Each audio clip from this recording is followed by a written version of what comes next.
Odtajnili ďalšie Epsteinové spisy. Vieme preto viac o komunikácii medzi odsúdeným sexuálnym predátorom a Miroslavom Lajčákom.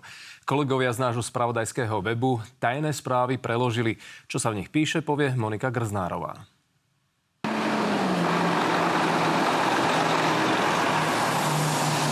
Stovky kamiónov lemujú cesty v Sobranecku. Zverejnili aj nové fotografie. Je medzi nimi táto snímka. Zachytáva Jeffreyho Epsteina s našim bývalým ministrom zahraničných vecí a súčasným poradcom premiéra Roberta Fica.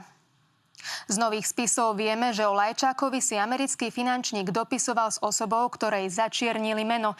Nie je tak jasné, s kým si Epstein písal.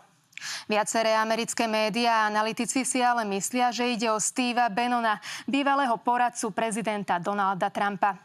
Bannon v tom období zakladal projekt, ktorého cieľom bolo prepojiť nacionalistické a krajne pravicové sily v Európe. Pozrime sa, o čom komunikovali. V júli 2018 Epstein neznámej osobe napísal: Miro je presne ten typ človeka, ktorý posunie celé toto hnutie na vyššiu úroveň. Ďalej píše: zasial si semienko u Mira, dobrá práca. Alebo pracujem na bezpečnostnej poistke pre neho a jeho rodinu. To je jeho skutočný problém. Epstein dokonca sledoval pohyb Miroslava Lajčáka a chcel sa s ním stretnúť. V júli 2018 píše, že Miro je v Pekingu a na druhý deň Lajčák na sociálnych sieťach uverejnil túto fotografiu z Pekingu. V auguste 2018 Epstein dodáva: bude budúci týždeň v New Yorku, píšem si s ním. A pozýva aj neznámeho: príď aspoň na deň, úplne súkromne, ty, on a ja môžeme strategizovať. Epstein sa vyjadruje aj k vnútropolitickej situácii na Slovensku. V júli 2018 píše: navrhol, že by sa ti mohol páčiť jeho bývalý premiér Fico.